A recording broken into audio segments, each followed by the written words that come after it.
Ashkenazi, and I am the owner and the publisher of the San Fernando Valley Soul newspaper that today proudly co-sponsors this event with the LA County Human Relations Commission. And I want to thank Tony Kauser, who's right here, with whom I've had the pleasure to work with and produce this event.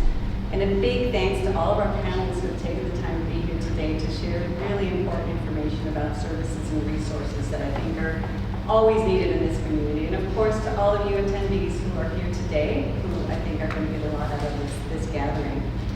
The San Fernando Valley Sun is a free, weekly, bilingual community newspaper that has been circulating in the San Fernando Valley since 1904. Our mission is to cover the issues and newsmakers of our local community. Week in and week out, our editorial team covers the happenings of this great community. Two of our reporters are here. Samantha Norris is in the front, who will be taking photos, and Maria Lisa Torres is right there, who will join us here today.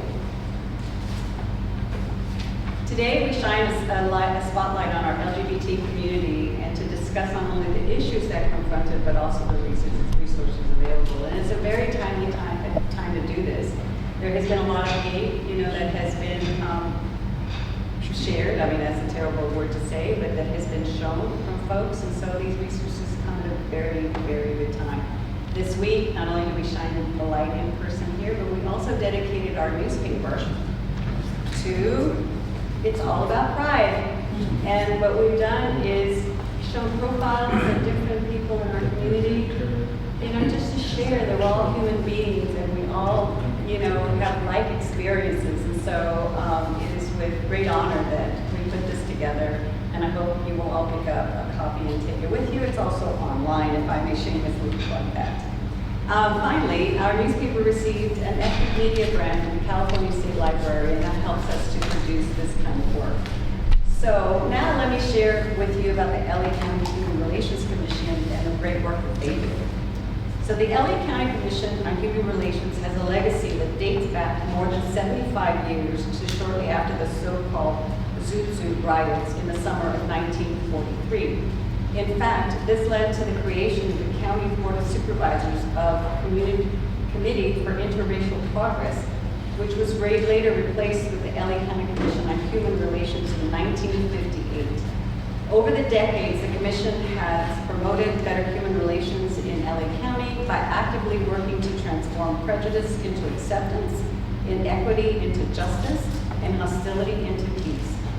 Although some are familiar with its LA versus Hate program, the Commission also has 3 other programs that include the Hate Documentation Program led by Dr. Monica Emily, who is here with us today, the Training and Dialogue Program led by April Johnson, who is also here, and Transformative Justice Program with Senior Human Relations Consultant Paul Smith, who also graces us here today. The Human Relations Commission of Los Angeles County, with its unwavering dedication, is a beacon of hope, tirelessly promoting positive human relations throughout LA County. Today, the Commission is here to discuss how to combat hate targeting members of LGBTQ+ and transgender communities, and inform LA County residents about hate prevention, support mechanisms, and different ways to report hate in our communities as we stand together against hate and prejudice. And without further ado, I'd like to ask Dr. Monica Lomeli to start our discussion.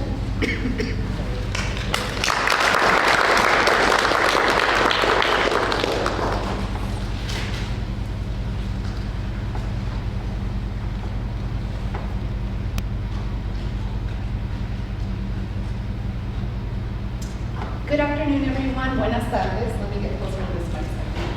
Good afternoon. Buenas tardes. My name is Dr. Monica Lomeli.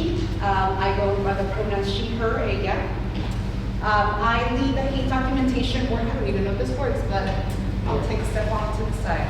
And my shoe just did something to this slide. Let's see.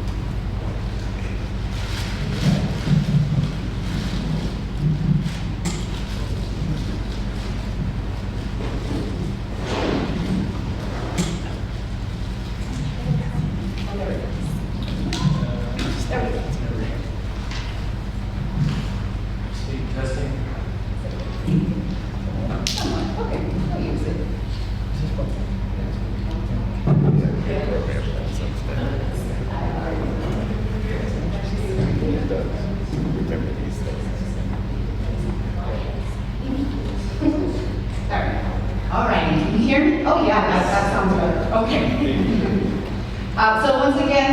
Dr. Monica Lomelí. I'm with the LA County Human Relations Commission. I lead the hate documentation work.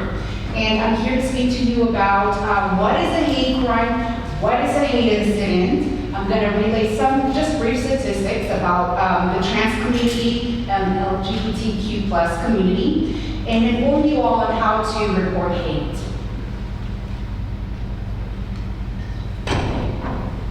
So let's start by addressing what is a hate crime. It's a crime committed by a perpetrator motivated by a bias, hatred, or prejudice against a member of a protected class. This may include being targeted because of a disability, because of someone's gender, race, ethnicity, nationality, religion, or sexual orientation. This can be an actual or perceived identity, so the victim might actually identify as such or not, but they were targeted because they were perceived to have that identity. The criminal offense can include anything from assault, battery, robbery, and any type of criminal offense must go along with it for it to be a hate crime. Hate crimes are reportable to law enforcement, 211 LA versus hate, a college or school if this is where the hate crime occurred, and partner community-based organizations that collect data on their own and then share that data with us. So this is a list of folks who help us inform our data. So the ADL, AAPI Equality Alliance, Stop AAPI Hate, Asian Americans Advancing Justice LA, Council on American Islamic Relations, the Long Beach LGBT Center, the Los Angeles LGBT Center, the South Asian Network, and the Trans-Latina Coalition. And we are continuously increasing our partnerships with communities and community-based organizations who would like to report. So if you know if you are working with a CEO, we'd love to meet with you and discuss how to go about collecting that data and sharing it to ensure that it is a more robust picture of these communities who are being affected by hate crime. So an example of a hate crime may include a perpetrator yelling a homophobic or transphobic slur against the victim who they decide to physically hurt while they're out in public, running errands. Okay? Vice versa, and on the other hand, what is a hate incident? So a hate incident is a hostile expression of speech or nonviolent action motivated by bias against another person's actual or perceived identity or identities. But the difference with a hate incident is that it does not rise to the level of a crime. Okay? This includes any of the same protected classes as hate crime that I went over. But again, there is no criminal offense attached to the incident that happens. Many of these are incidents of hate speech or gestures that may show a bias or prejudice against a group. Hate incidents are reportable to some law enforcement, mainly LAPD and the LA Sheriff's Department. We can report hate incidents to, as well as in 211 LA versus hate, schools, colleges, if you're a student and it happens on campus, and any of the partner community-based organizations that I mentioned. An example of a hate incident may include homophobic or transphobic slurs being yelled at a person while they are grocery shopping. Hate crime reporting, hate incident that LA County Sheriff's Department has taken in the last couple of years. We have heard a lot of trends and uptake of hate crime, hate incident against the LGBTQ community is on the rise. We hear in the news, various sources and media. People hate to say this, however, we are not reporting enough. I want a community to come out and report incidents, crimes that's taking place. Just by the numbers, crime reporting, hate crimes against gender nonconforming or anti-sexual orientation, in 2022, there were 23 reports. In 23, there were 22. Hate incidents in LA County, reported incidents 2016, in 2022, and 23. In 2023, there were only 10 incidents. So by the number compared to what's reported, what we heard in the media, obviously numbers are way below. So we encourage victims, we encourage witnesses to call when you experience hate crime or an hate incident to let us know. So that way we can properly document and investigate where there's a crime or an incident, so it is a paper trail. As a liaison for the LA County Sheriff's Department, I'm here to help. I understand county system is a big giant wheel, and I always get a call, I don't know where to start, I don't know how, I don't know what's the next step. That's where I come in. I can facilitate to direct you to the right station, to the right source, to the right division that where the call can go to. So you can get the right answer and the straight answer, where it is, where it is, always, what happened to my case? All I need is to call the station and follow up, hey, what's going on? It's a quick, easy phone call. And that's what I really appreciate the community is reach out to me. That's when I say, I'm doing my job. And as being a community member, that says more than anything.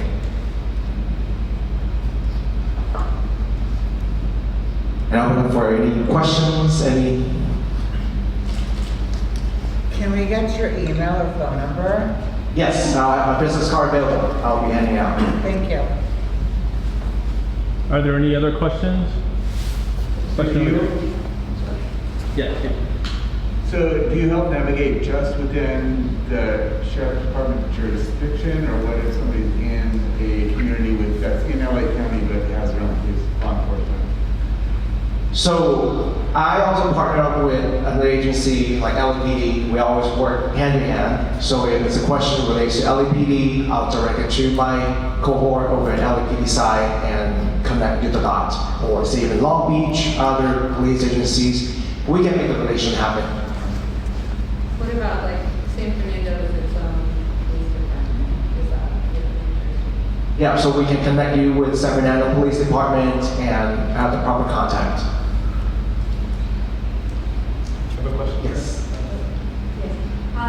Our paper covered extensively an incident that occurred, which we thought was a crime incident that began into the Roby family. They were in a McDonald's drive-through, rear-ended. The gentleman beat up and the father broke his ribs, called them all kinds of slurs, etc.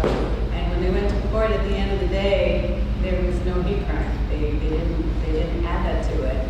And it was really devastating because the family was worse off because they missed work, they missed wages, and they were incredibly disappointed at the end of the day when they didn't get the justice they thought they deserved. So when those kind of outcomes are reported, I think it discourages people from saying, why would I want to put myself out there? Has something changed in the last year? Because this happened just very recently in recent history. And we had a family member who came to a gathering and also shared with us. And we were all heartbroken for them. And we said, maybe it's too complicated. Well, so that was LAPD. Yes. It does not matter whether or not the district attorney's office files hate crime charges, which in this case they did not. We classify it as a hate crime and report it to the federal government.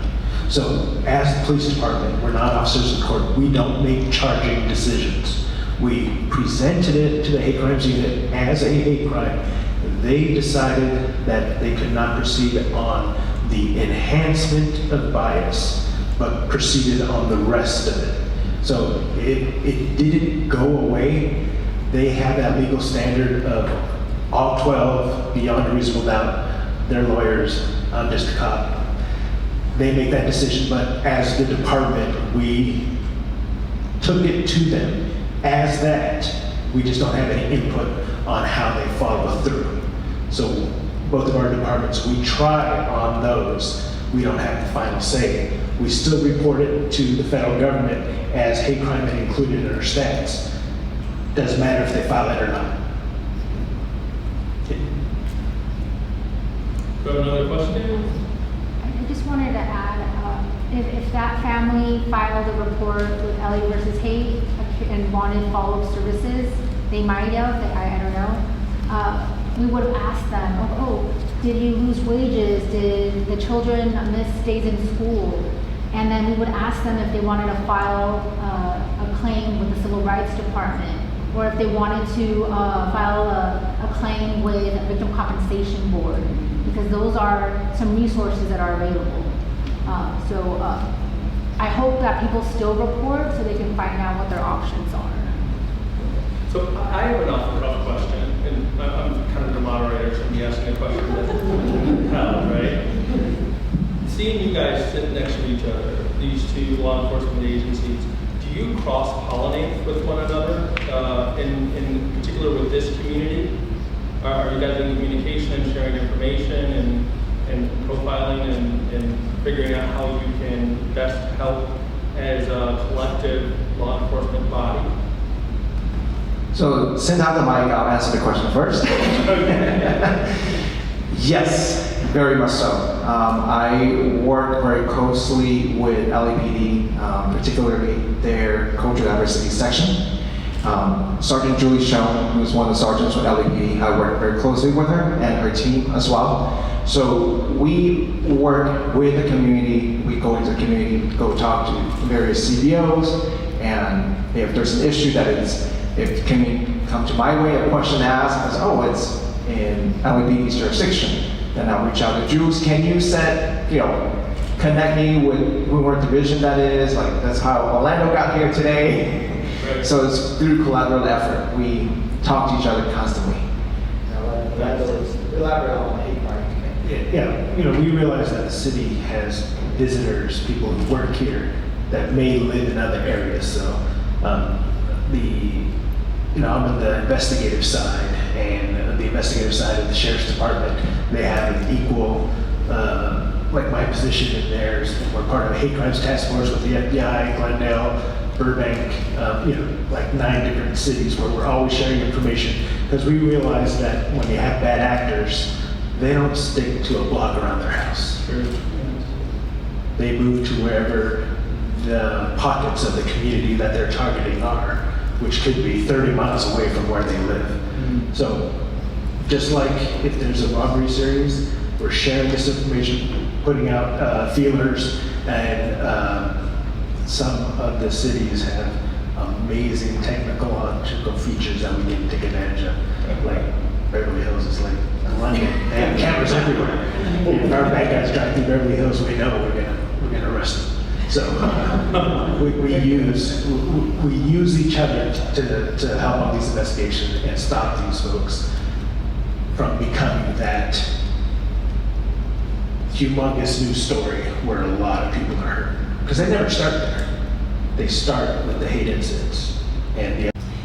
When we look at the data in our most recent hate crime report for the year 2022, we see that 18% of hate crimes were motivated by sexual orientation, and 81% of these crimes targeted gay men.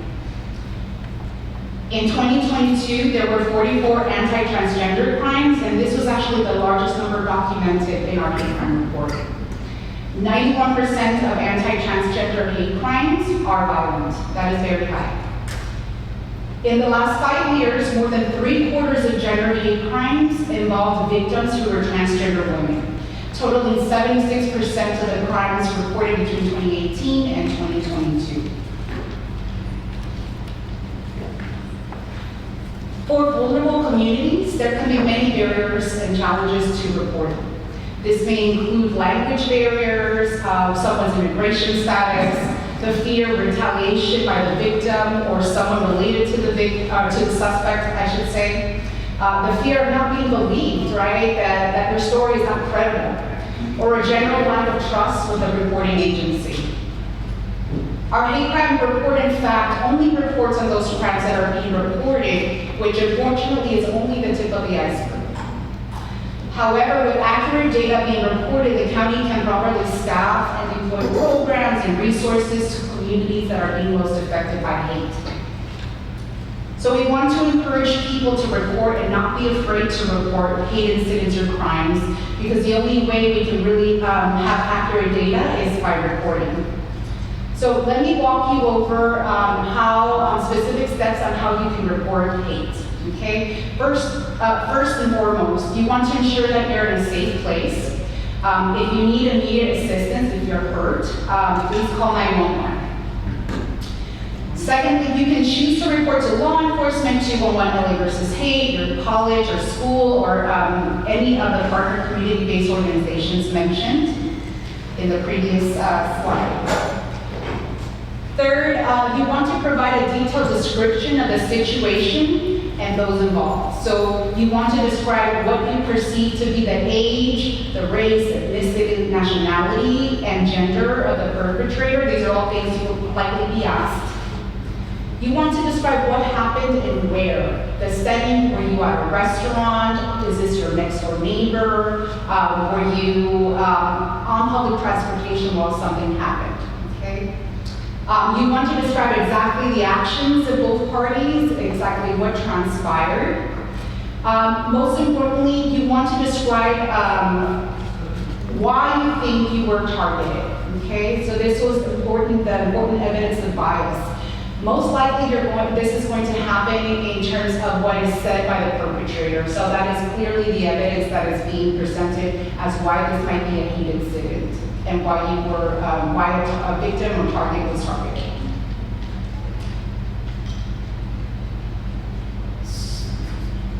So if a person was attacked because the perpetrator believed the victim to be gay and the victim is not actually gay, this is referred to as a perceived identity.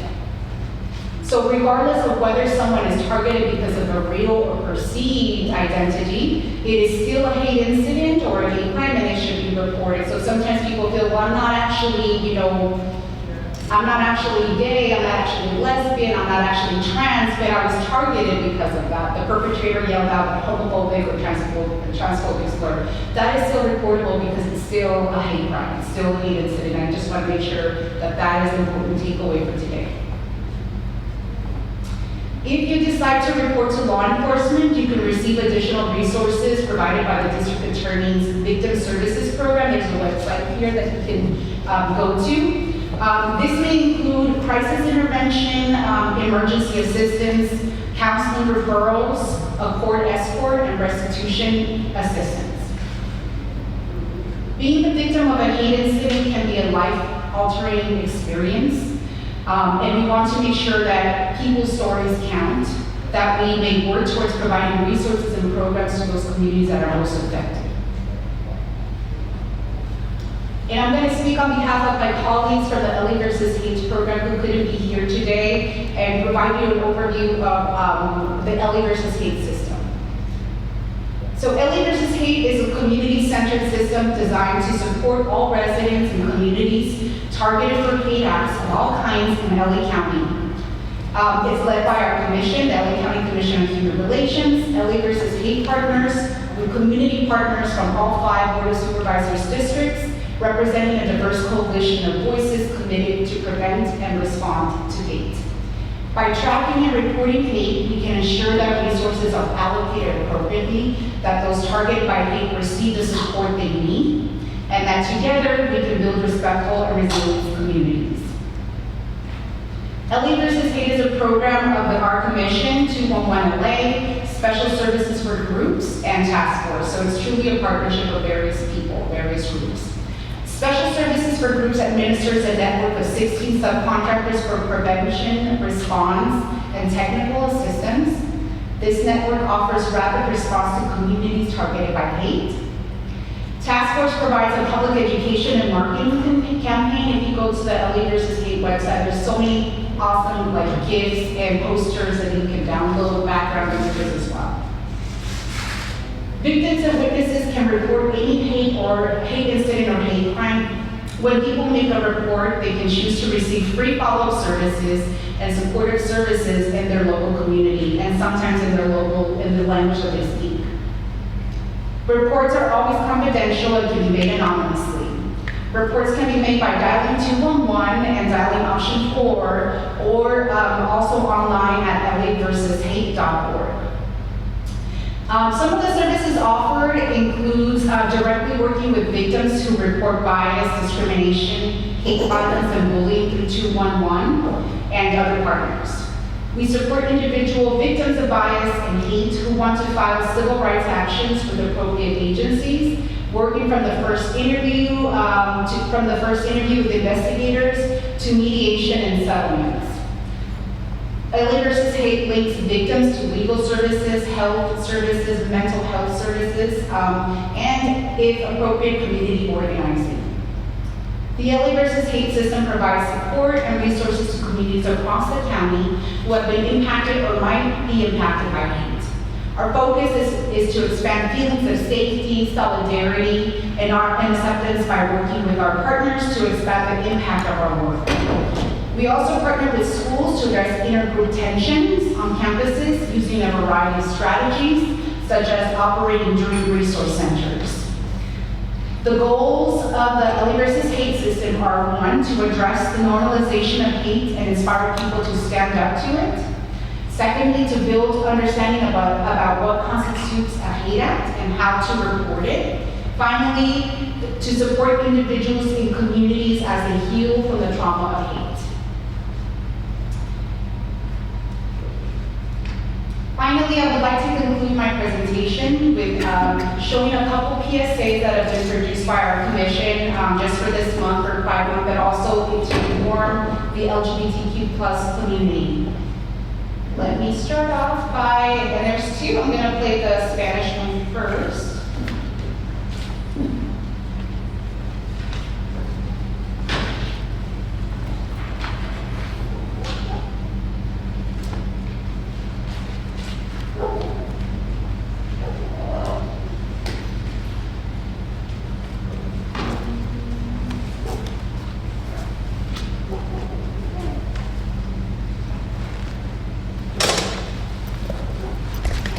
Here it is.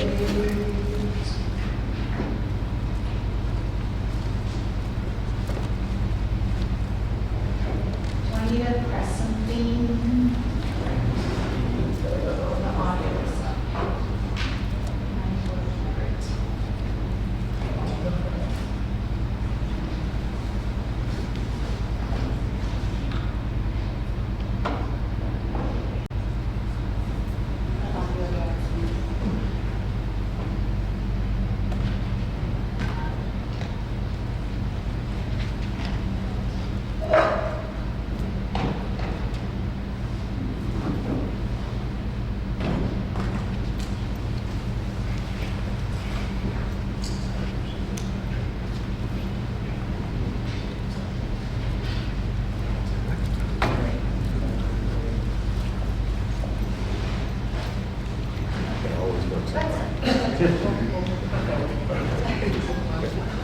We'll probably ask Tony to share this with you all after the fact, but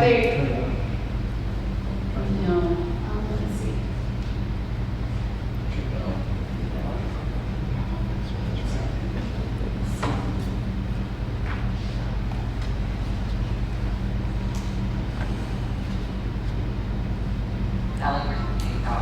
Trabajando juntos podemos construir una comunidad segura para todos y celebrar la libertad. Hold on, everybody. What's your presentation without a little technical difficulty, right? I mean, I'm playing this whole thing, you have to know that. Yo y a las comunidades LGBT más están aumentando en el condado de Los Ángeles. De hecho, el condado registró el mayor número de delitos contra la comunidad transgénero en el 2022. Hasta el 90% de estos crímenes fueron violentos. Los delitos homofóbicos aumentaron un 20%, la segunda cifra más grande que se ha registrado. Este mes de orgullo fue decir que al condado de Los Ángeles, Comisión de Relaciones Humanas, para luchar contra la transfobia y la homofobia, ofrece cada residente servicios de apoyo y atención culturalmente competente cuando denuncia discurso de odio de forma anónima llamando al 211 o en línea en LGBTQ. Trabajando juntos podemos construir una comunidad segura para todos y celebrar la diversidad que hace único el condado de Los Ángeles.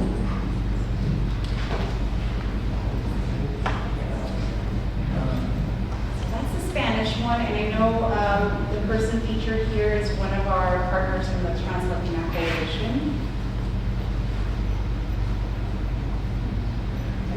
English 1.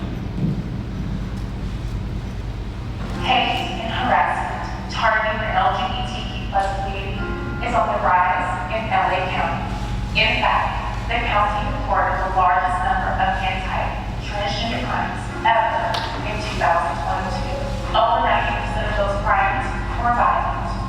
Homophobia crimes spiked 20%, the second largest number on record. This Pride Month, you can join LA County Human Relations Commission and LA vs. Hate in standing against transphobia and homophobia. LA vs. Hate provides every resident with support services and culturally competent peer when you report a hate incident anonymously by calling 211 or online at laversushate.org.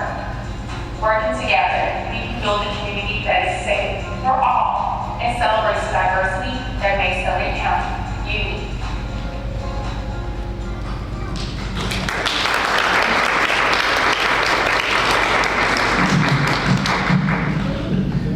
We made it work.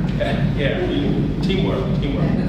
Well, aren't these just wonderful PSAs over there? Really love it. And I believe the second challenge is your Mel. Yeah, now I do. Yes.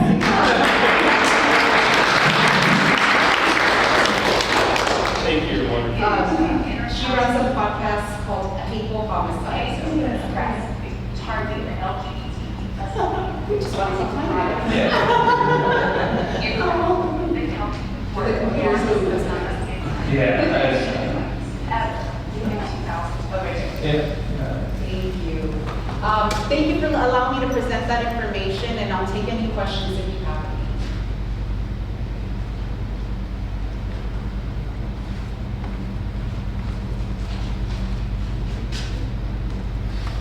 No questions about crime reporting? Anybody interested? You know, Monica's responsible for the 2022 hate crime report that we put out each year. And sometimes people feel that they're a little bit underrepresented in hate crime reporting. So if you have some questions that are germane to that and would like to ask that now would be the time. Otherwise, we'll move on to the next speaker. Thank you all for your time.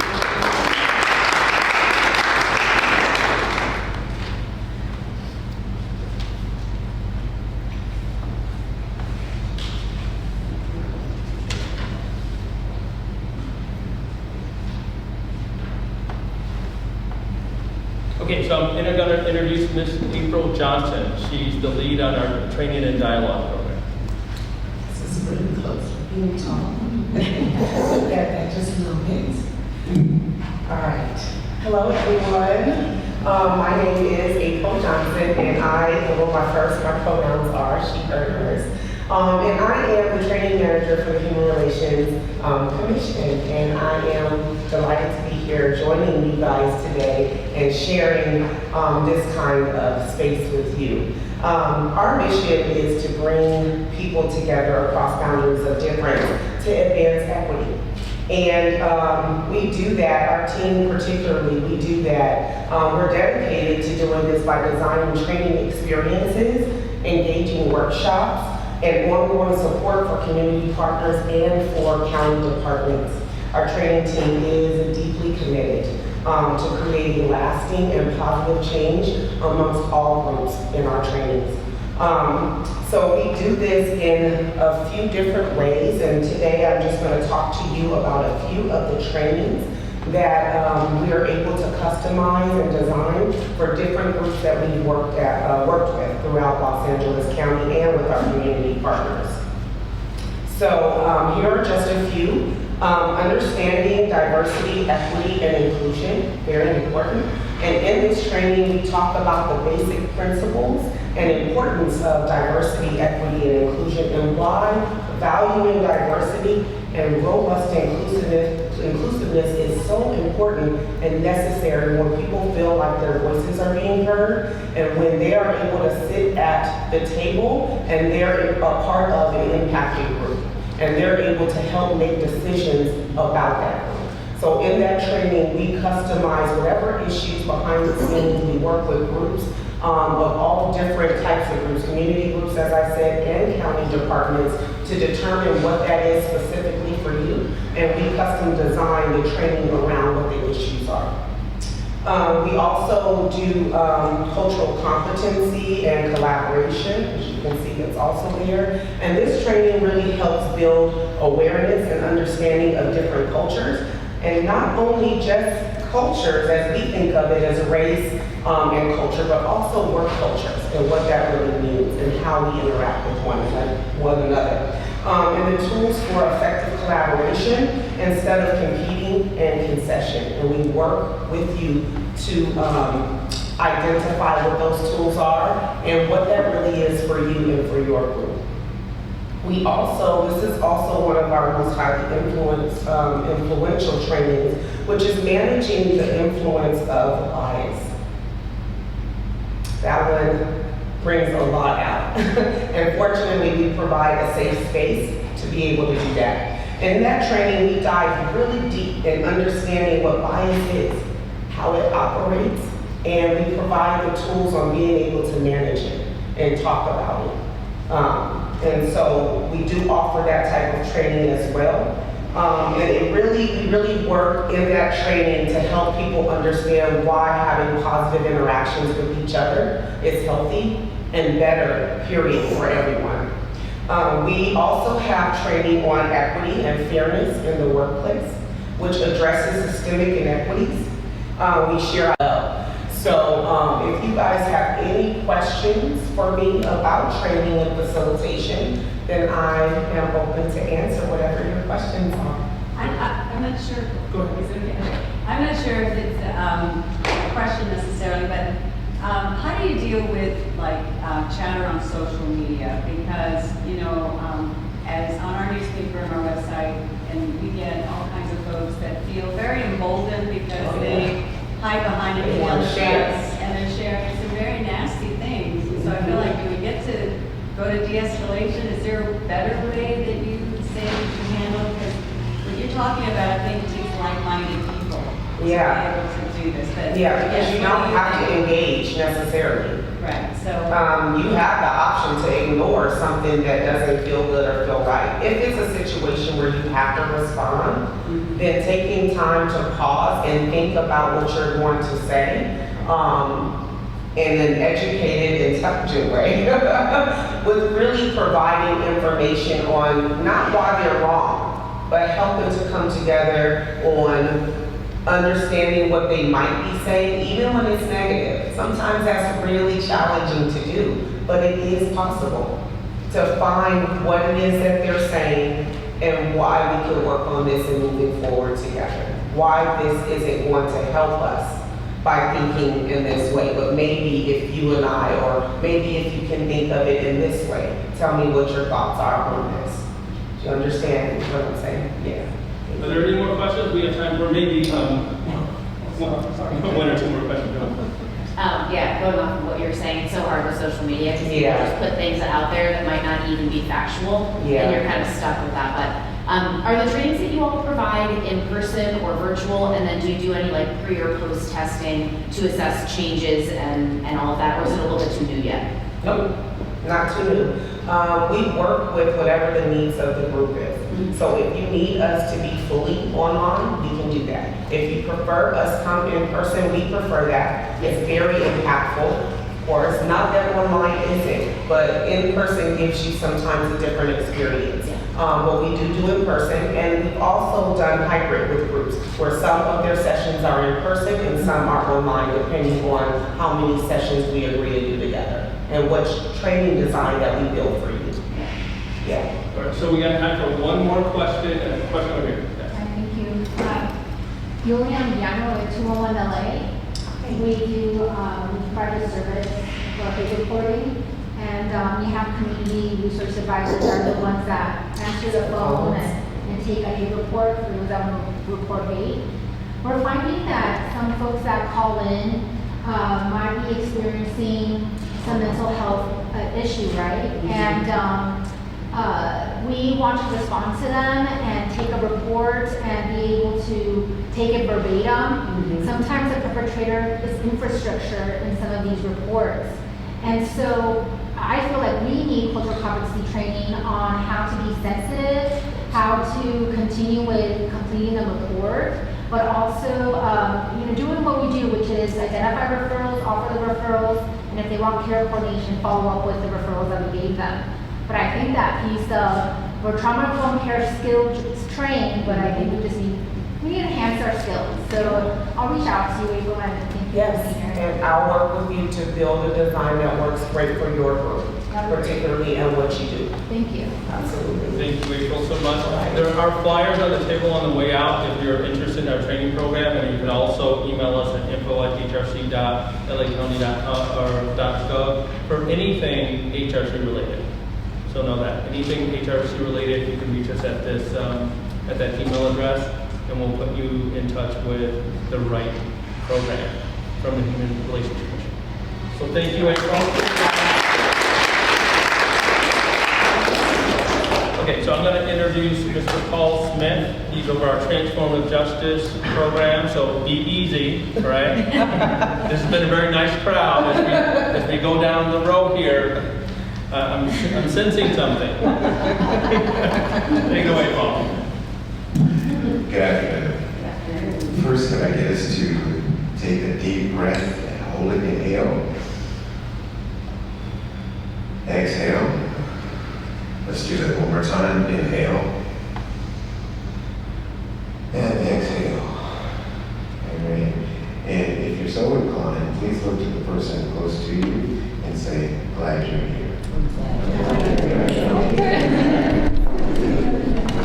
right.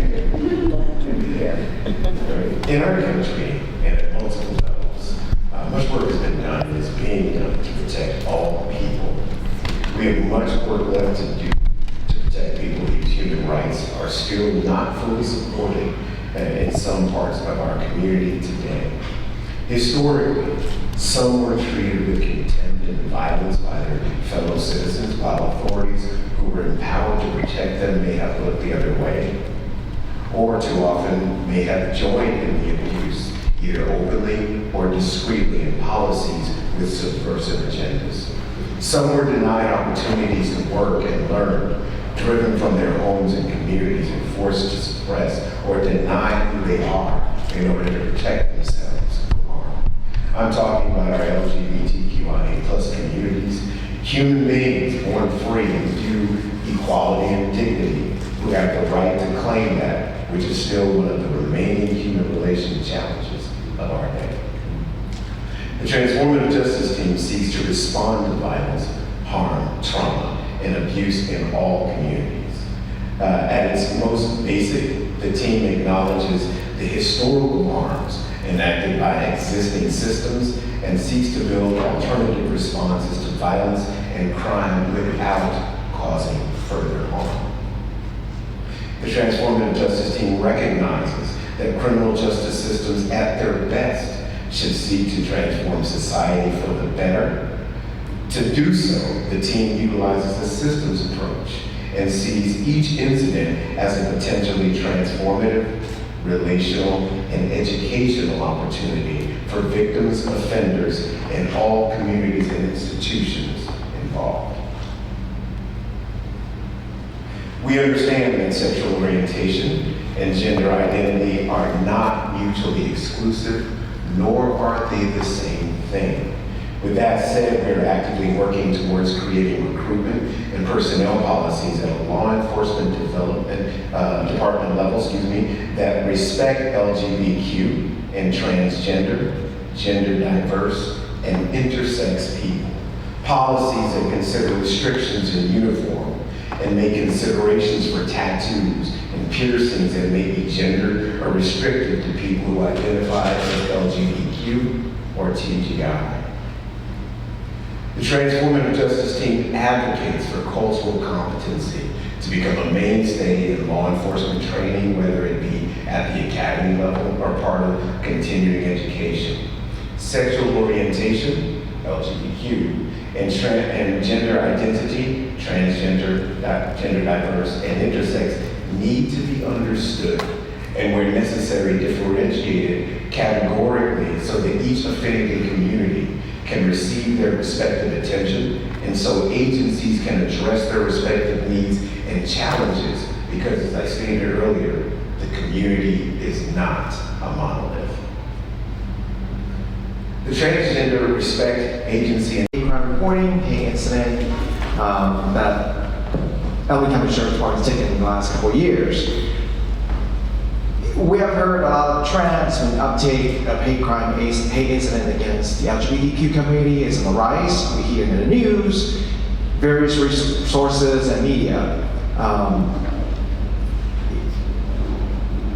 People hate to say this. However, we are not reporting enough. I want a community to come out and report incidents, crimes that's taking place. Just by the numbers, crime reporting, hate crimes against gender nonconforming or sensitized orientation, in 2022, there were 23 reports. In 23, there were 22. Hate incidents in LA County, reported incident in 2016, in 2022, and in 2023, there were only 10 incidents. So by the number compared to what's reported, what we heard in the media, obviously numbers are way below. So we encourage victims, we encourage witnesses to call when you experience hate crime or an hate incident to let us know. So that way we can properly document and investigate where there's a crime or an incident, so it is a paper trail. As a liaison for the LA County Sheriff's Department, I'm here to help.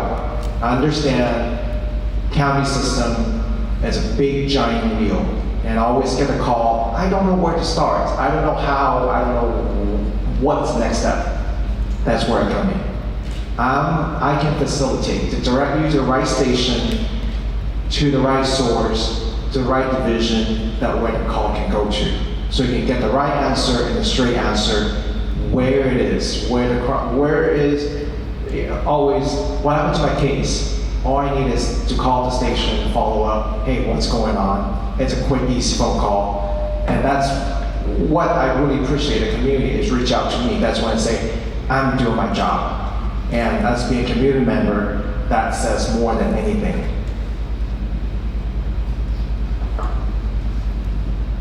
And I'm looking for any questions, Can we get your email or phone number? Yes, I have my business card available. I'll be handing out. Thank you. Are there any other questions? Yeah. So do you help navigate just within the sheriff's department jurisdiction, or what if somebody's in a community that's in LA County but has their own police law enforcement? So I also partner up with another agency like LAPD. We always work hand in hand. So if it's a question related to LAPD, I'll direct it to my cohort over at LAPD side and connect the dots. Or say in Long Beach, other police agencies, we can make the relation happen. What about like San Fernando with its own police department? Is that different? Yeah, so we can connect you with San Fernando Police Department and have the proper contact. Have a question? Yes. Yes. Our paper covered extensively an incident that occurred, which we thought was a crime incident beginning to the Roque family. They were in a McDonald's drive-through, rear-ended. The gentleman beat up and the father broke his ribs, called them all kinds of slurs, etc. And when they went to court at the end of the day, there was no hate crime. They didn't add that to it. And it was really devastating because the family was worse off because they missed work, they missed wages, and they were incredibly disappointed at the end of the day when they didn't get the justice they thought they deserved. So when those kind of outcomes are reported, I think it discourages people from saying, why would I want to put myself out there? Has something changed in the last year? Because this happened just very recently in recent history. And we had a family member who came to a gathering and also shared with us. And we were all heartbroken for them. And we said, maybe it's too complicated. Well, So that was LAPD. Yes. It does not matter whether or not the district attorney's office files hate crime charges, which in this case they did not. we classify it as a hate crime and report it to the federal government. So as the police department, we're not officers of the court. We don't make charging decisions. We presented it to the hate crimes unit as a hate crime. They decided that they could not proceed on the enhancement of bias, but proceeded on the rest of it. So it didn't go away. They have that legal standard of all 12 beyond a reasonable doubt. They're lawyers, I'm just a cop. They make that decision, but as the department, we took it to them as that. We just don't have any input on how they follow through. So both of our departments, we try on those. We don't have the final say. We still report it to the federal government as hate crime and included in our stats. Doesn't matter if they file it or not. Do you have another question? I just wanted to add, if that family filed a report with LA versus Hate and wanted follow-up services, they might have, I don't know. We would have asked them, oh, did you lose wages? Did the children miss days in school? And then we would ask them if they wanted to file a claim with the Civil Rights Department, or if they wanted to file a claim with a Victim Compensation Board, because those are some resources that are available. So I hope that people still report so they can find out what their options are. So I have an off-the-cuff question, and I'm kind of the moderator, so I'm be asking a question that Hal, right? Seeing you guys sit next to each other, these two law enforcement agencies, do you cross-pollinate with one another, in particular with this community? Are you guys in communication, sharing information, and profiling, and figuring out how you can best help as a collective law enforcement body? So since I have the mic, I'll answer the question first. Yes, very much so. I work very closely with LAPD, particularly their cultural diversity section.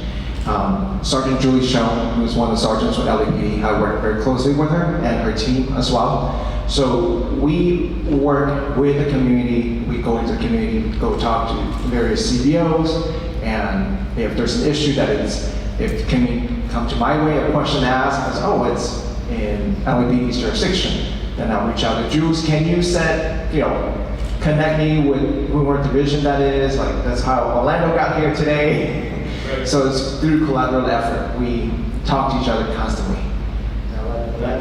Elaborate on hate crime. Yeah, we realize that the city has visitors, people who work here that may live in other areas. So I'm on the investigative side, and the investigative side of the sheriff's department, they have an equal, like my position in theirs. We're part of a hate crimes task force with the FBI, Glendale, Burbank, like 9 different cities where we're always sharing information, because we realize that when you have bad actors, they don't stick to a block around their house. They move to wherever the pockets of the community that they're targeting are, which could be 30 miles away from where they live. Mm-hmm. So just like if there's a robbery series, we're sharing this information, putting out feelers, and some of the cities have amazing technological features that we can take advantage of. Like Beverly Hills is like London. They have cameras everywhere. If our bad guys drive through Beverly Hills, we know we're gonna arrest them. So we use each other to help on these investigations and stop these folks from becoming that humongous news story where a lot of people are hurt. Because they never start there. They start with the hate incidents and the evolution of suspectology and all that kind of stuff, the evolution of the criminal. They get emboldened when people don't report, when we don't take action, and it ends up at very bad situations. Gotcha. Thank you. Are there any other questions for Sergeant Pope before we move over to Detective Martinez? I know it's kind of incestuous, but I'm trying to keep to the program. Okay, Sergeant, yes. Hi, my name is Francisco. I'm from the LGBT Center Legal Services Department. My role is to provide legal advocacy for victims of hate violence, hate crimes, things of that nature. And many times my clients will report to LAPD, they'll submit a hate crime report, or sometimes we'll assist them, we'll provide them that advocacy to help fill it out on their behalf. But there have been times where sometimes reports can fall through the cracks, or maybe my clients aren't receiving the follow-up or the services that they may need, especially in high lethality or high profile cases. So I'm curious for myself as an advocate, is there a way where we can build some sort of bridge of communication or collaboration where, as an advocate, I can also follow up with you folks on behalf of my clients? Yes, always. I'm in constant contact with crews on different cases. So if you have a case that is in our jurisdiction, by all means, reach out to me, and I can just make that phone call and tap in, hey, where's it at, what happened? Every case, every hate crime, whether it's hate crime, hate incident, by our LA County Sheriff's Department policy, Deputy Sheriff shall take a report. So if there is an incident, a hate crime, call it our station, our deputy's gonna take a report. And then follow to detective follow-up.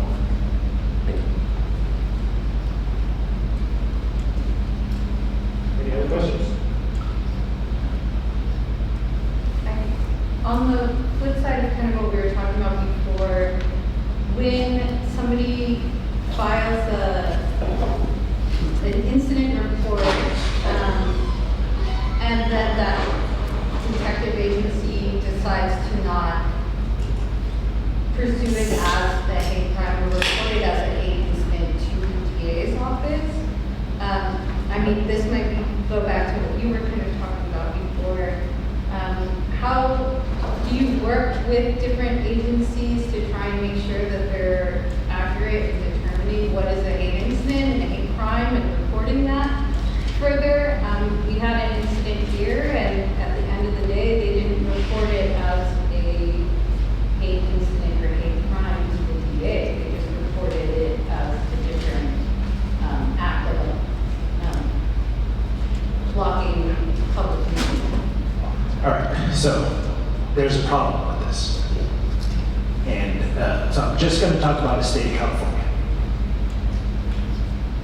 There is no such thing as a hate incident.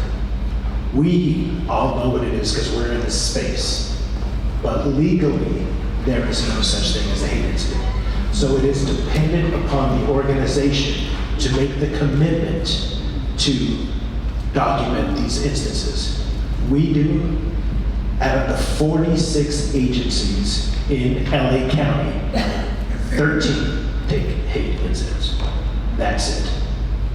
If you're not in one of those 13 agencies, someone can call you the most horrible thing because of who you love, the color of your skin, where you're from, or anything, and the cops will say, First Amendment, and drive away. And legally, they are not wrong. Now, we cannot make other agencies do anything. We can model behavior until the legislature changes it. And they can, and they have. After O.J. Simpson, our department started completing something called a domestic violence incident report. There was no such thing. Now, every agency in California completes that. If the husband and wife, same-sex partner, people are cohabitating, they get into an argument, we take a report. Because if there's violence later, we want to know what led up to it. Well, that's why we take hate incidents. It's just not statutorily required yet. They've considered it for 6 years. They haven't moved forward. Once they do that, everybody will have to do it. But as of right now, our agencies have the philosophy, this is important to us, we're going to do it. Because what we can do is, should something happen later, we can use this as evidence to prove this bias, which is one of the hardest things to do in court. You have to prove what someone was thinking, and what better way than past behavior. But we can't make other departments do what they should be doing. Because people are lazy, people suck. Y'all get this. But once the legislature makes us do it, then we will do it.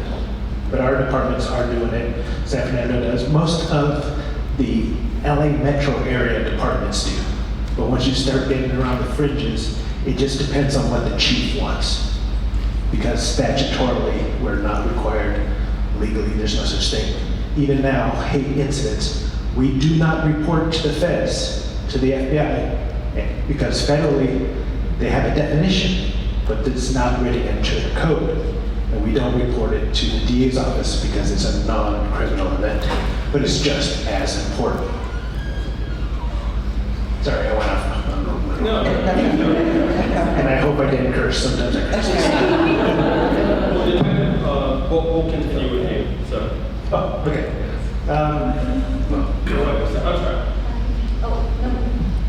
At some point, can you all talk a little bit about hate crime enhancement and how that works versus this charge? All right. I'm just going to go off the cuff. All right. So, we in this space understand that, but most, I'll call them civilians, most normal people don't understand what a hate crime is in California. In California, you have a misdemeanor penal code section that says violating someone's civil rights because of their, one of those 5 characteristics that was mentioned, is punishable by a year, up to a year, or a fine of $10,000. So it's a low-level misdemeanor. Now, what are our civil rights? Does anybody here know what all our civil rights are? No. I could go into a room full of cops and ask them the same thing, and they're not going to know. So it's very difficult to think of it like that. So the best way to think of it is our penal code book is this thick, and it has all of these crimes on there. So if any of these crimes happen, and part of the reason why it happened is bias or hate, what we commonly call hate, then we not only get the robbery, the murder, the battery, the vandalism, we also get an extra charge, an allegation, or what's commonly called an enhancement. So extra penalty for the reason for it happening was because of bias. Because we know that the regular crime is bad, but if it's because of someone's protected characteristic, it makes it that much worse. So usually, 99.9% of the time, when we go to the district attorney's office to present a case, there's another crime involved, and we're asking for them to make it more of a punishment because of this. And you know, our DA doesn't believe in allegations or enhancements. This enhancement has stayed because it is that important. We want to not only rehabilitate, but we want to discourage further people from committing the same types of things. That doesn't only affect one person, but it affects entire communities. So,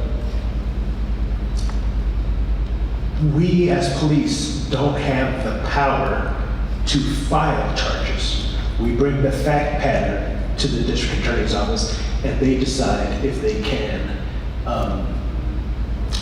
prosecute it and win. Now, some of the benefits is there's a hate crime section at the district attorney's office, and whether it's a misdemeanor or a felony, we take it to the experts there. So we're not going to someone with 3 years on in the harbor or someone over in Hollywood with a different experience. We're going to the people who are going to prosecute. It's called vertical prosecution. If they file it, they keep the case all the way through prosecution. So it's a group of experts, and all of our departments present our cases that are bias motivated to them. So it's a specialty. So that's how we handle it. But it's not.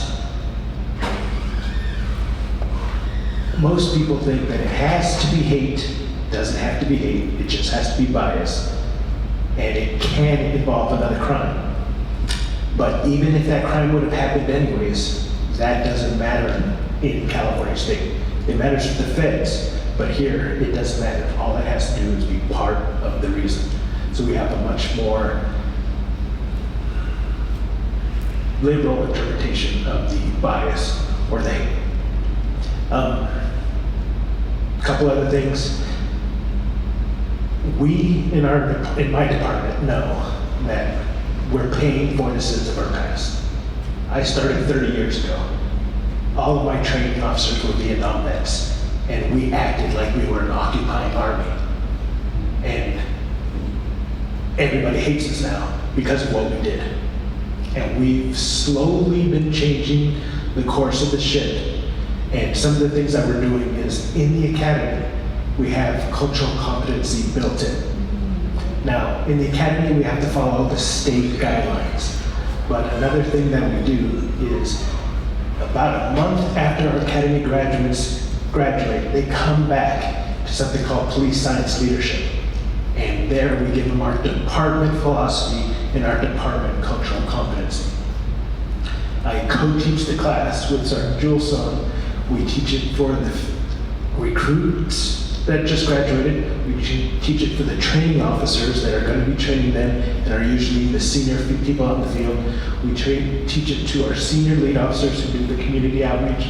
We teach it to the supervisors who are going to be approving reports and going to the scenes. And we also teach it to the watch commanders, who are the ones that actually approve arrestees and approve reports. So we're making this effort multiple times at different parts of people's careers to try to improve the mistakes that we've made in the past.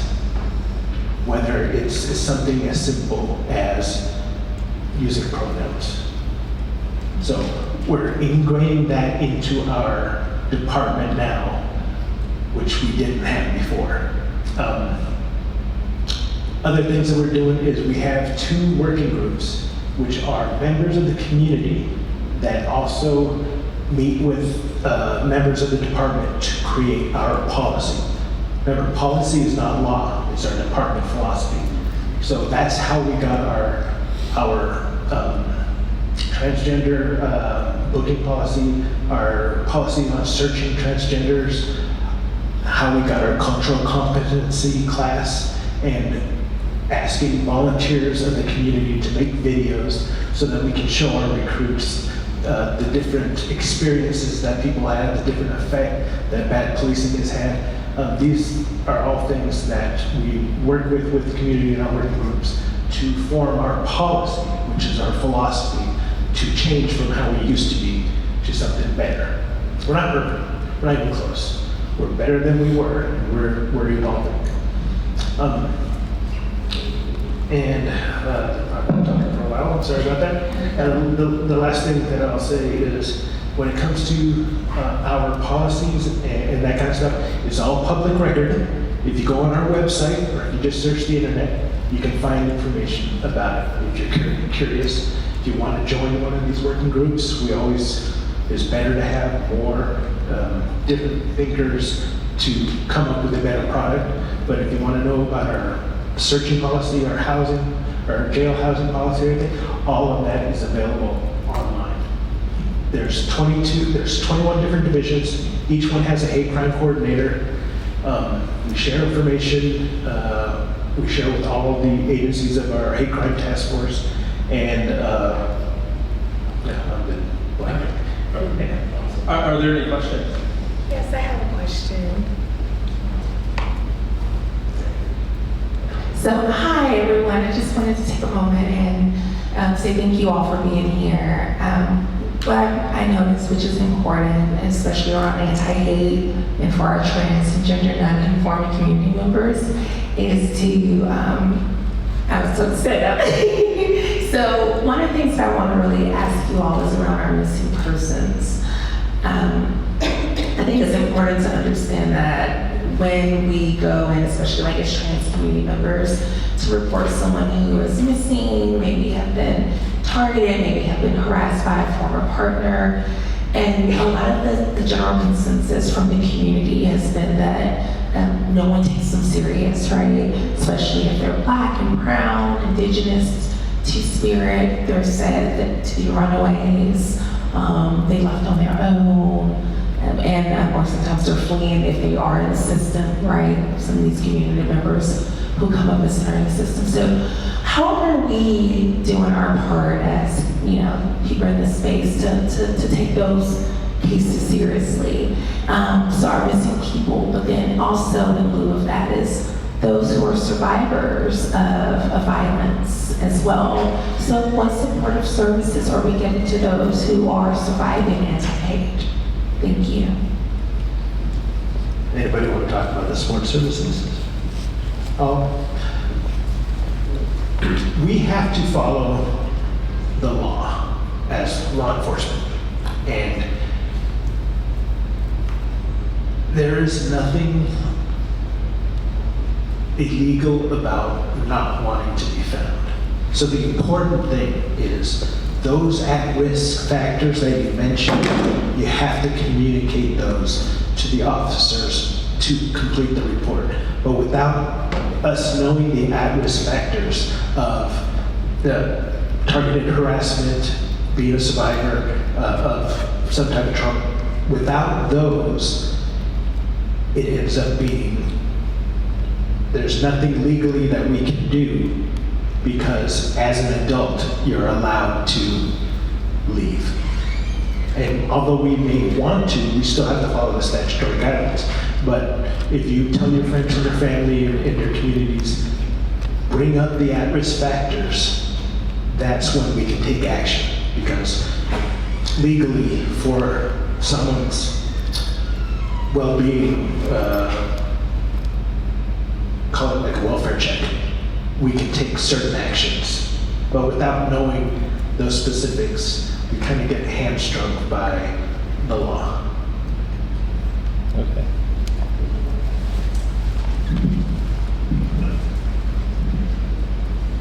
Thank you. I think I want to highlight all of the services that LA versus Hate provides, right? Anything from wraparound services that people may need. Especially, there's another component to our work that my team utilizes a lot. We also have the quarterly meetings for the Network Against Hate Crime, where if you are a hate crime practitioner, a professional that you work with hate crime victims, or you're collecting that data as a community-based organization, you're more than welcome to attend. And this is also a space where people from all backgrounds, including law enforcement, join us. And we communicate about, some of these issues that are happening in the community. We communicate the concerns of the community to those who can do something more for those community members. So that is also something that you can see on our website. We do make those available to the public virtually or in person if you want to come to our office. But it's also where we keep up with the latest information about vulnerable communities and how they're being targeted across the nation. Okay, maybe one more other question, and then we have to go to our community leader.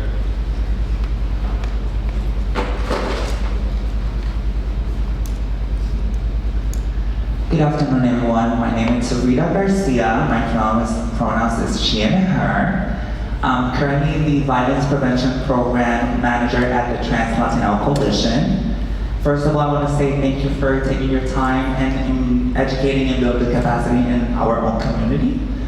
I want to share this. It might sound a little harsh, but I'm going to put the proper words into this, right? Because we're here to empower, communities and look for solutions and strategy to continue uplifting the livelihood of our community, TGI community. And I understand that we had a presentation and where we're saying that law enforcement must try to understand, and the word it was a specific word, to understand. And I know they take trainings to provide services, and everything sounds very pretty, but in reality, when we go back to the clients that we serve and the data that we're collecting, the narrative that is being shared doesn't go what you guys are sharing, right? Because we're having other challenges and other barriers when we're having to access for support when it comes to incident or hate crime. I understand that the law enforcement has training here and everything. I wish they had an ongoing training with a survey system that understand that people got it and applied. Because like you just said, sir, that other places they don't do what they're lazy, right? And they don't work. So what tells me that everybody around you is not lazy or doesn't work? So we want to make sure that this trainings that we're providing is really creating an impact, so when they're really tapping into providing services to our community, we don't get our community misgendered or re-traumatized by passing by this process. I want to share one of the incidents that clients we had. We had clients that we refer for hate crime incidents. And let me have you in mind that community doesn't know what hate crime it is. They know that they hit me, they throw something at me, and that's for them it's hate crime. So when law enforcement comes and they don't hear hate crime, they do not document properly because they only take in whatever words they're collecting. So that's the data they're collecting. When we try to fight justice of the hate crime, it's not sustainable on court because that was not the main report. Another of the factors also that when we refer people to hate crime, they being misgender again, who I will report after having a misgender or a hate incident or hate crime by a law enforcement on this process, you know? We had clients in the past that right when they be detained or whatnot, right? They ask them their gender and their genitals, and they treat them by their genitals, right? So just the fact that you said and you that everything sounds very pretty, I wish everybody that works around you has the same mindset and the willing, because when we're around and we're working with community, this is what community is bringing back. And you have to understand that behind all these incidents, whether it's legal or not, there's an impact of emotional state, mental and physically, that is very destroying community to really be integrated in society, to be able to work, sustain themselves and pay their rent. So I guess this is very cute, right? But I guess you all have to come together to strategize how training could be sustained ongoing and supervise that, and then you could report what is they're doing, not about what you said, but with actions that we have a document that law enforcement on your region specifically, because that's not fair. If it's a hate crime, there should be hate crime everywhere in California, right? Which I don't understand why is the difference, right? But I feel like moving forward, hopefully elections and this voting system would change everything. But what we could do to continue pushing forward hate crime when they're not being considered. We have a client that's been to court 5 and 6 times for the same occasion, and the guy is throwing bleach in her eyes, and they even consider this as a hate crime. She lived there, her life is threatened, like what would we do, you know? There's a thin line between a hate incident and a hate crime, and there could be a suicide or murder or anything action that is happening and also is not being reported. So I wanted to share, I have so much to say. I'm gonna leave it here, but hopefully moving forward, we continue doing a great impact in society, and thank you so much.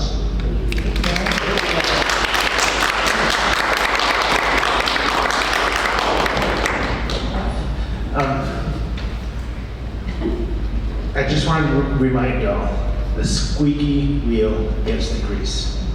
And whoever is in charge, their philosophy, their policies all trickles down to the people under them.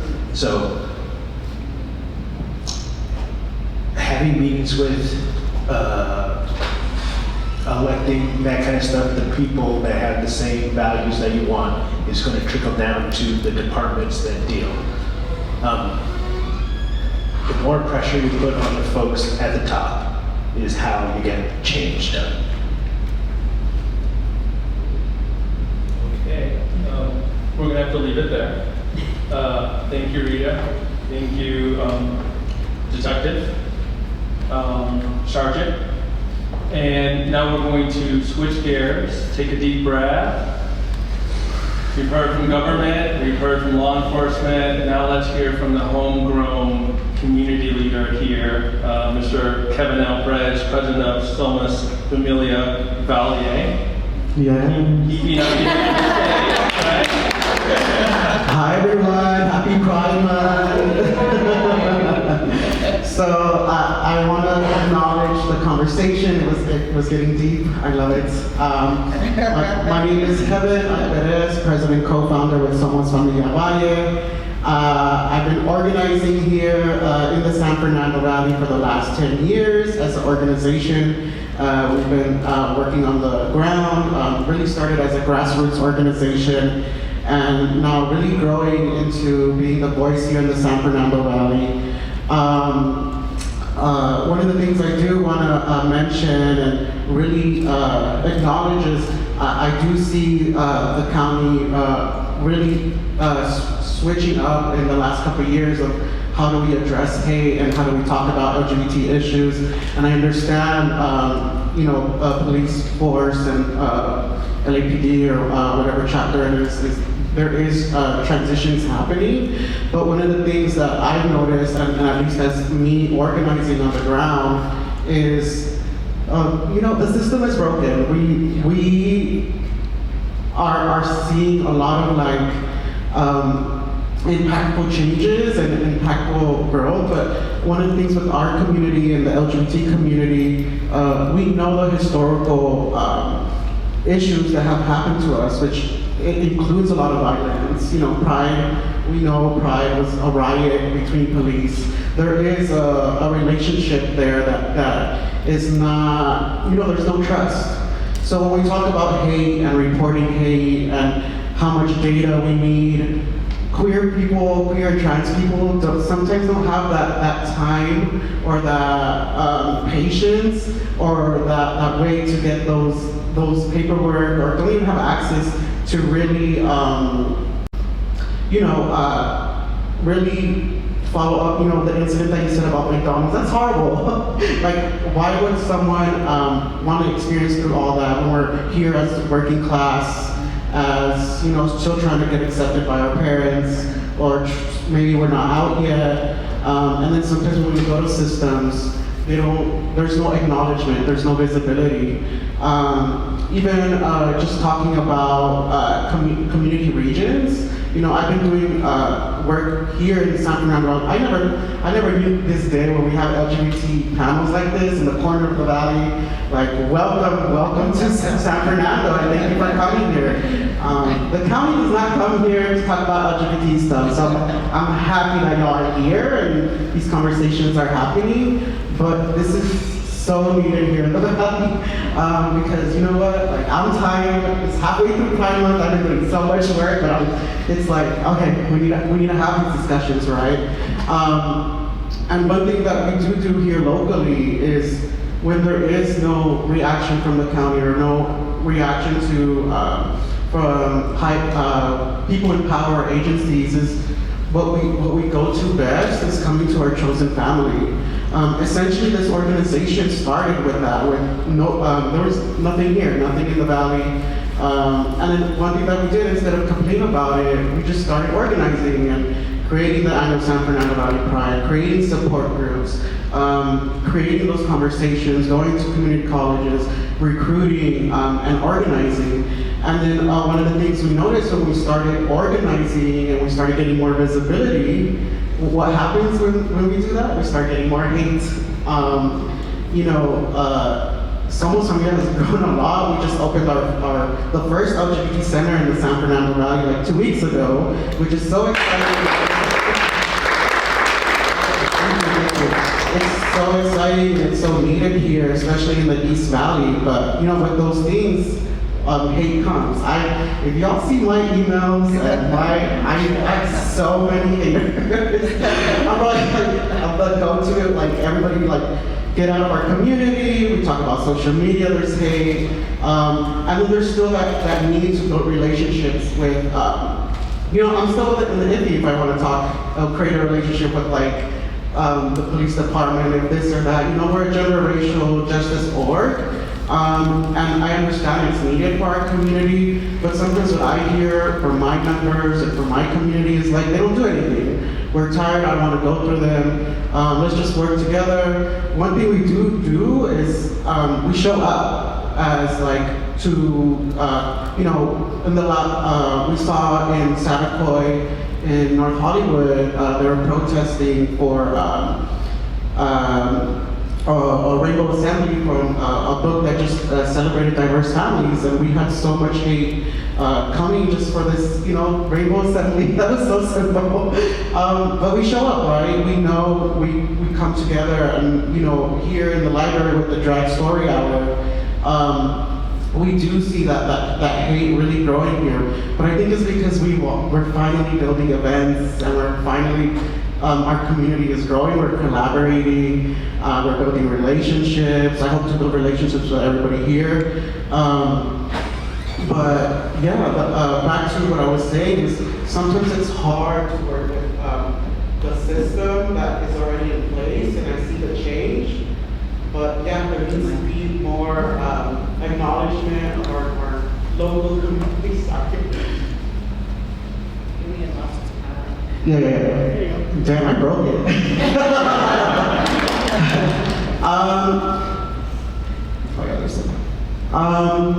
Yeah, so, you know, I get contacted a lot from youth, you know, even like small situations about hate incidents, even some that don't get reported, and folks just say, I don't want to report it.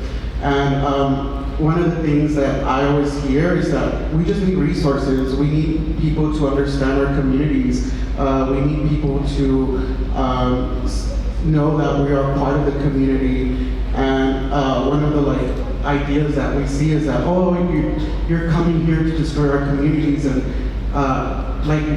what I always say, no, we went to school here, we shop here, but I think there's this misconception that we're like coming here and gentrifying or something, like we're just like, I don't know, multiplying or something, but you know, that's how it is here in the Valley, and we're changing that as an organization.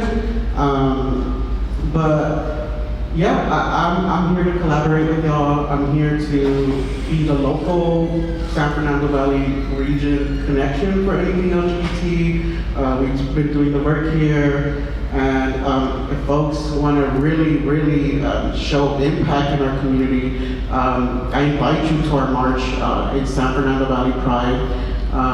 One of the things I get asked is why out of all the prides in LA, why San Fernando Valley do a march and not a parade? I'm like, well, because there's so much happening here. We're still in our March era kind of thing. And we need to show up. We need to show the community that we're not gonna go back in the closets. We're not gonna you know, hide, and we're not afraid. These folks really are trying to bring us down. Push us away because they know there's not that many LGBT services here. They know there's not that many LGBT funded programs here. So they think if we come out, and they fight against it, that like we're gonna go back in. But I'm just pushing harder. So yeah, that's a little bit about us. We are still young as an organization. I am the first employee of the organization, but it's volunteer run. We have support groups that talk about safety. We have road classes. We have a youth council program. We do a lot of advocacy and civic engagement work. We do campaign work. And yeah, we have done, and we are starting a campaign here in the Valley that we're going to start in July. It's going to be No Hate in the 818, which is going to be a video project, a graphic kind of media project that we're going to invite community members really to start these discussions, because we know when the November elections come, one of the things that does happen is LGBT people are used as a like token of like who you should vote for, who you shouldn't, or talking about family values, and we know that's going to rise here, and it happened.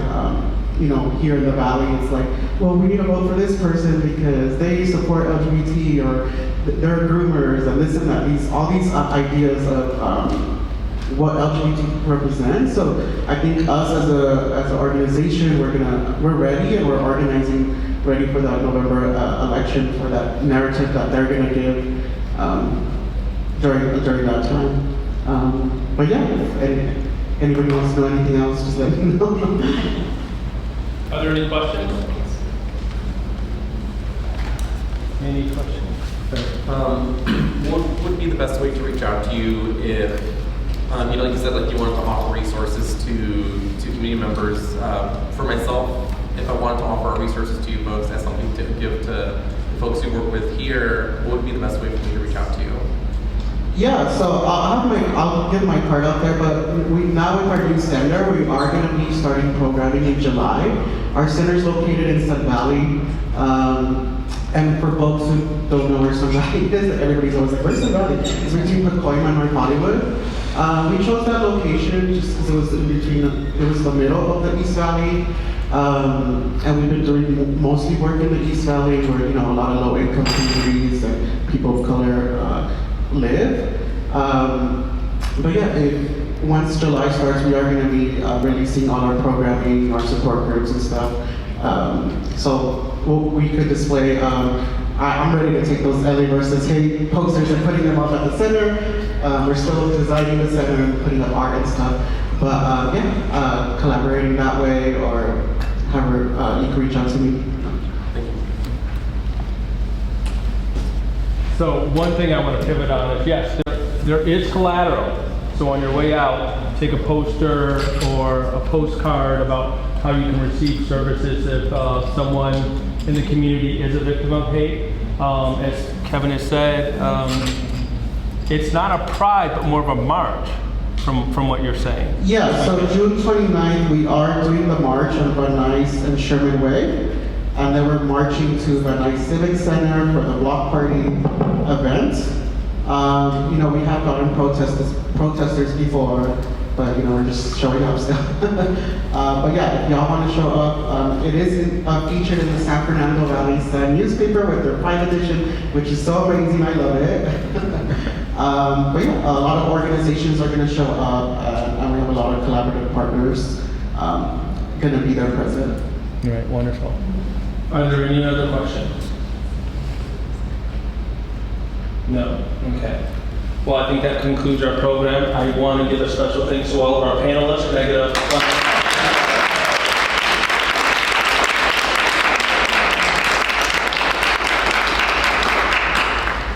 So I just want to say that I appreciate everybody who showed up today. I appreciate all the panelists who took time out of their busy schedules to show up today. It really means a lot to this community. And I think this is an example of government and the community coming together to make small steps to do big things. We all know what happened in October. I'm not going to go into it. We all know with the story time. But the fact that we were able to come into this room together and convene like this is a big deal. Because it no longer has the dark seal that it once had about how people remember when the LGBTQ community came to this library. So I just wanted to put that out there. And it's because of everybody in this room today. Because, as I always say, it takes a village. So thank you.